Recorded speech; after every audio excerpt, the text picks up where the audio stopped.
85 millimeters or 120 millimeters? Is this the only time that size matters? What is up, guys? My name is Esteban and welcome to today's video where I cover the 120 millimeter cloud wheels versus the stock 85 millimeter cloud wheels. Which one is better? Which one should you get? And why should you get it? I'll let you know. Now, why should you get these 120 millimeter wheels? They're so big and they're worth $150. And you can do anything you want with those 85s. Well, let me tell you something real quick. These 120 millimeter wheels are all terrain, meant for the toughest terrain that you can find. Before we do get started, I want to make sure you guys know that these are the new 120 millimeter solution wheels. There is an older first generation wheels which actually cracks at the core. Now these personally don't seem to have any cracks just yet, so I think they're better, but I also haven't been riding them that long to notice any issues, so I'll report from then on, but they seem to work, so let's get into it. This right here is the I Wonder 120 millimeter off-road wheels, partnered with Exway. They do make a 105 millimeter version, and this as well is the full combo kit. So in here we have a set of 4 wheels. Come with 8 bearings, so 2 bearings a wheel. You have to pop those in yourself. They come with a 280 millimeter belt to adjust for the bigger wheel, and as well as the bigger pulleys that are included. So you're gonna have to make sure that you do swap those out or buy new ones, because they're not gonna work with the stock 255 millimeter belts. Over here you also have 2 custom adjusted belt covers. So with the original belt covers on the board, they're not gonna allow for the wheels to sit with the pulley on the motor. As I was saying, the 120 millimeter wheels are going to be replacing these 85 millimeter wheels, front and back, and we're going to have to do a little bit of adjustments to make this work. But don't worry, it won't be too hard, and you are going to enjoy your ride once this is done. The first thing we're going to need is our T-tool. This comes with the board, so if you lost yours, they're pretty cheap anywhere online, skate shop. But this does come with your board. Everybody should have one. And you're also going to need these Allen wrenches, the hex Allen wrenches. They come with the kit as well. Alright, we're going to begin in the front, and this is the easiest part to set up out of the entire board. It's the least amount of work. And then we'll move on to the back, and I will show you guys just what you have to do. So first we're going to begin by taking off the bolts on both the front wheels. When you take these off, make sure you don't lose these little O-rings that it comes with. Put those to the side. After taking this wheel off, there's also another O-ring that stayed behind on the other side, so don't lose that either. Once you're about to put the wheel on, make sure you slide your first O-ring on, then put the wheel on. Also, if I forgot to mention, there are 2 bearings per wheel, and each wheel has a spacer as well, so there's going to be 4 spacers. You just put that in between each bearing, and you're going to have to get it lined up so you can fit it, so you can, you know, the birds and the bees. I got the wheel on. Now, I put the other little washer in there, and I can hand tighten the bolt. The nut is in, and we do the same on the other side. This is completely optional. It isn't a make or break situation. I personally like to do this every couple months to make sure my wheels are all right. But if you do have some type of speed cream or lubrication, such as the Bones speed cream, I suggest putting that into your bearings now rather than after the wheels are on the board, because it's kind of a little finicky getting it into grooves and stuff while you have your trucks in the way. So, you know, you just kind of just liberally add a thin coat around the bearing cover. You can even take the cover off if you want to really get it in there. I personally just put it right on top, and then as it spins, it'll seep through. All right, now that we have both of the front tires on, we can take our T-tool, go ahead and fully tighten these in. You have the washers in there to prevent you from really over tightening the nut. If you want to be on the safe side, you can do about 1/4 of a turn backwards to loosen them up. Just make sure that they have a little bit of wiggle room, but not enough to the point where you're just gonna eat shit. That's basically that's the only way I can put it. You really can't go wrong because I'm tightening this as hard as I can. I don't know if you can see me struggling through the autofocus, but the wheel still has spin, and that's all thanks to that washer. It's about time we check out the back, and over here you can notice that we have 1 and 2 hex screws directly on top of each other. That's gonna take the belt cover off. You're gonna need this right here to take that off. We're also gonna do the same, take the nut off, and there are also washers on these wheels, so make sure that you don't lose those. And you can take the entire pulley system right off. The belt will stay or it'll come off. I mean, once you take the covers off, the belt will just come off with the entire pulley.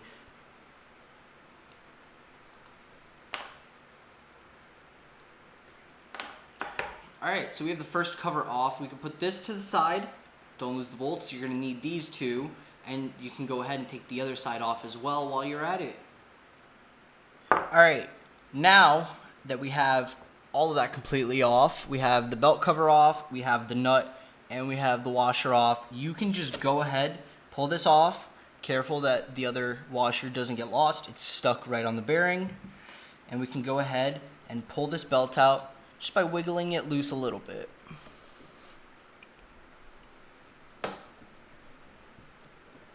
And there we go.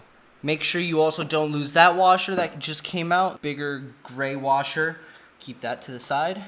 These 4 bolts right here are the way that you tighten or loosen the tension on the belt. Essentially what you're doing, you don't have to pull these out completely. You can just loosen them, and they loosen from the seating that is grooved right here. And you can then push the motor forward or pull it back and adjust the tension of the belt. You're gonna need to do this when you swap the cloud wheels on from stock wheels, because my belt ended up rubbing against the belt covers, even the adjusted belt covers that are supposed to work for it. So you are gonna have to do a little DIY work, but it's nothing terrible. So before we begin putting parts on, the first thing we're gonna wanna do is make sure that the belt tension is adjustable. So loosen the motors and put the belt onto the pulley without actually putting it on the wheel. And then just try to slide it over. Make sure that the teeth grab and just wiggle it into place onto the motor. Now from here, you don't have to keep taking the wheel off and putting it back on. You can adjust the belt tension yourself by either pulling far and hard, making sure it's hooked, and so now it's a lot harder to push in, or pushing it inwards, where now you can easily squeeze the belt. Now that you have the belt tension exactly where you want it, make sure that you tighten all 4 screws all the way, because you don't want the vibrations of the board to loosen them, and then the entire thing just it'll be a whole mess if you don't tighten them all the way. Next, we're gonna want to put the washers back in the order that they came out, and in that case it's the silver one first and then the smaller one. That's just how they came out with the old wheel, so that's how I'm gonna put them back in with the new one. If that's wrong, please correct me, but that's how I've been doing it, and it seems to work out. A cool little trick for putting these on, because there are spacers in between the bearings that kind of have movement to shift around. I don't know if you could see the inside, but there's a little silver. So to get these in, all you really have to do is just line it up and spin. Once you hear that, it's lined up, it's in. Just push it down, put the other washer on, and tighten down the nut. The last piece that we need is the belt cover, and this is going to protect the belt from any debris that comes kicking back from your front wheels, or just anything sticking out of the ground, whether it's branches, a big pebble, a crack in the road, anything that can damage your belt. This is gonna protect that. And with these cloud wheels, they're a bit big, so they have to make a custom set where they groove out a little mark and it fits perfectly with the wheels just like that. Last thing you gotta do, tighten them right back on with the included bolts that came with the first, and you're all set. With the stock 85mm wheels, the Flex only stands at 3¼ inches or 133.35mm at its tallest point. But with the 120mm Cloud wheels, the Flex stands at 6 inches at its highest point, or 152.4mm. That is a lot of height. That's like a lifted Jeep. It's not exactly going to be a fun time if you have to foot brake.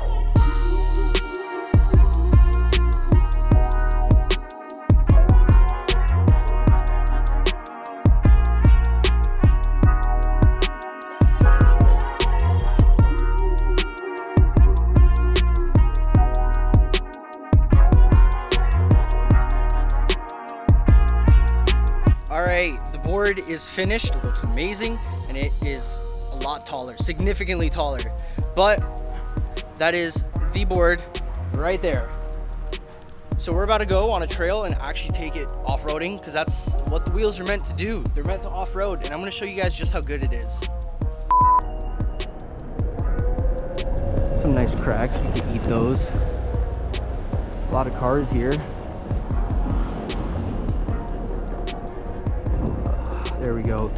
These not strapping again. This is pretty much just an entirely dirt trail. So I wanted to kind of cruise along here, see what I can do, see how well the board can hold up.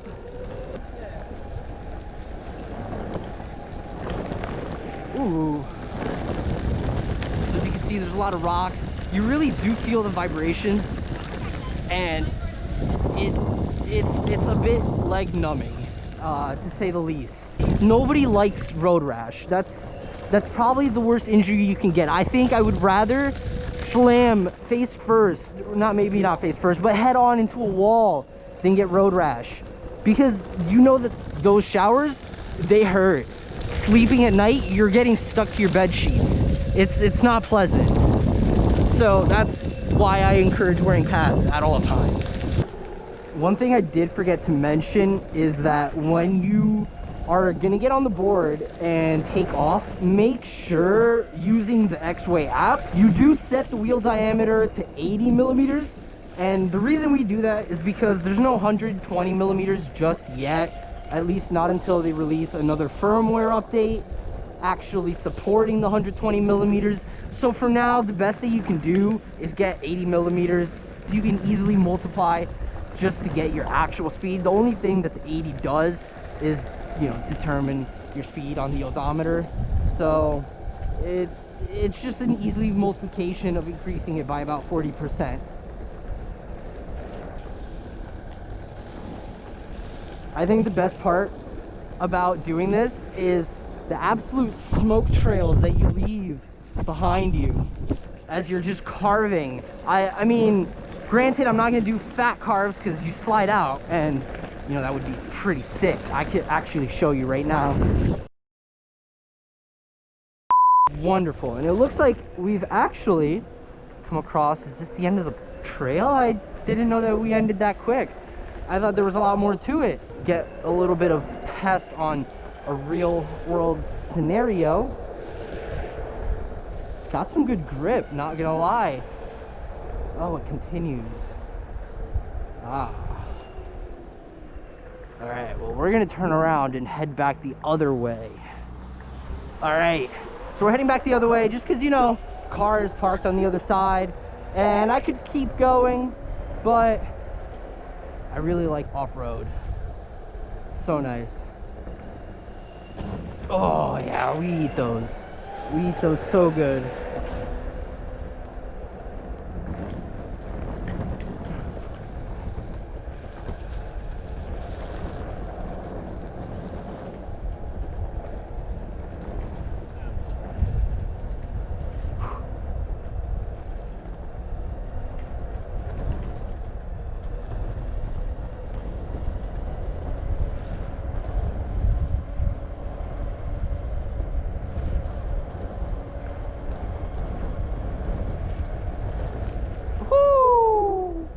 Oh yeah, that was so nice. Whew.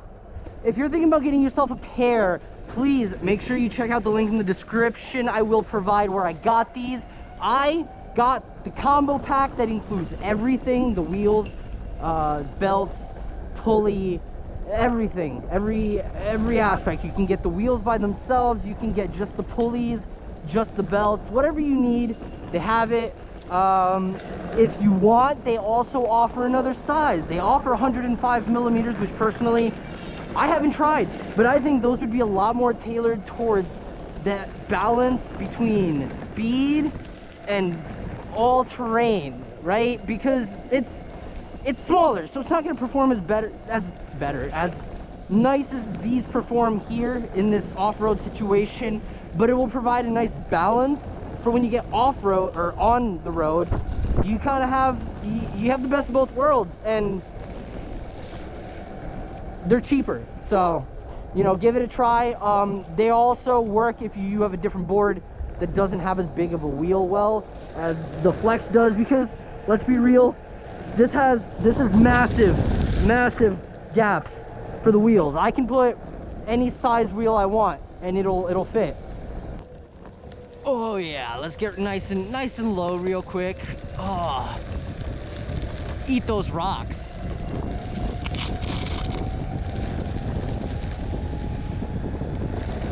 Oh, it's so rocky. I'm getting all these rocks kicking back up at me.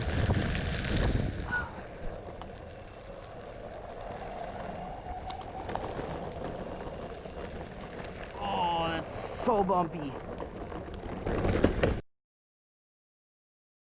Oh, wow. I don't know if you saw that, but we just ate that huge ass rock.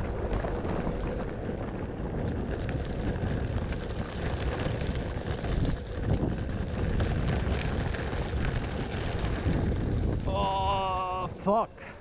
I have straight up TV static running up my legs.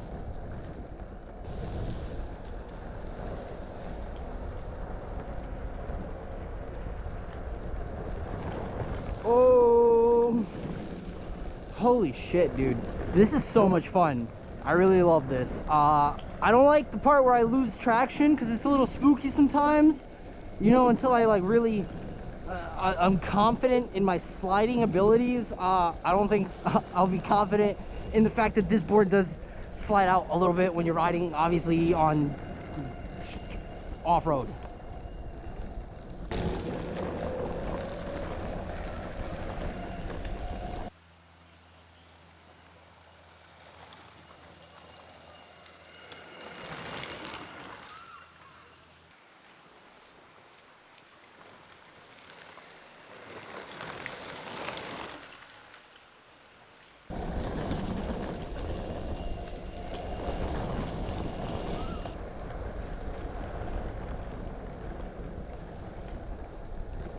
I don't even know if I hit top speed there, but I wasn't gonna tempt fate and all these rocks and just full send it, but I'm pretty sure that's the closest I'm gonna get to fully sending her.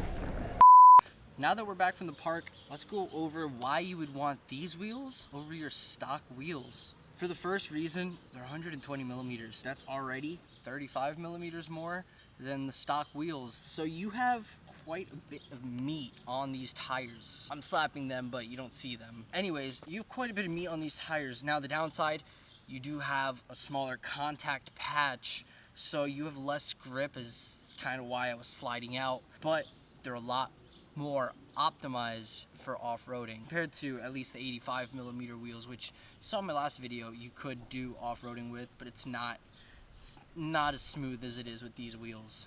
I didn't get to demonstrate the full capability of the board with the wheels on and, you know, its power output and everything, but just know that the board is at 43% after getting home. The remote is at 87%, both of which were fully charged once we got to, or they were fully charged upon getting to the park. So there's that to keep in mind. We only went about 6 miles total and we're less than half. So that tells you a little bit that these wheels, although they are nicer, it comes at a cost, and that cost is range. For most, it's not going to be such a huge deal, you're typically gonna lose at most 3 to 4 miles off your battery. It also depends on how hard you push it. You're not gonna be pushing this board as hard on off-road as you would out on the street, but it has a lot to do with the physics behind the wheels being bigger and just a greater frictional coefficient overall. Anyways, aside from all the boring physics stuff, I'm a physics major, I love that. I would love to talk about that anytime, but I'm sure some of you guys just want to know, should you get these wheels? My answer, yes. Honestly, I think these are amazing. I think they really suit this board specifically. With all the flex, you really don't feel a lot of the vibrations. They kind of just get softened out. And if you can pick these up pretty cheap, I say why not? Go for it. I haven't tried the 105s, so I can't say how they are, but I would assume that they perform just about as well, if not maybe a little bit better. Who knows? That's gonna be it though for the video.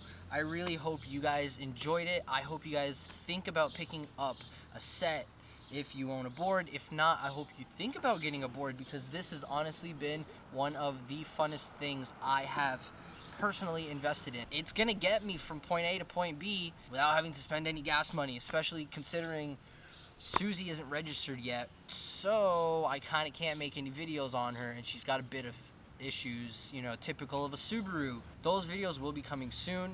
I have to register the car on Saturday, which if you're watching this video by the time it comes out is 2 days from now, if this video is uploaded on Thursday. I want to thank you guys so much for sticking around towards the end of this video, and if you made it this far, please comment down below. Give us taco. If you don't know what that means, it's okay. Taco is just what my friends want me to call the Subaru that you see back there in the garage. It's not gonna be called Taco, it's Suzi. Sorry guys, but give us taco. Just write that if you made it this far. Anyways, I wanted to thank you guys once again for all the support you guys left on the last video. It would mean the world if you guys did the same on this video. You guys commented, liked, subscribed, and share this video with your friends. You never know who's gonna need this type of information or just wanted to see this board in action if they were thinking about buying one. So make sure you guys subscribe and stay tuned. Peace.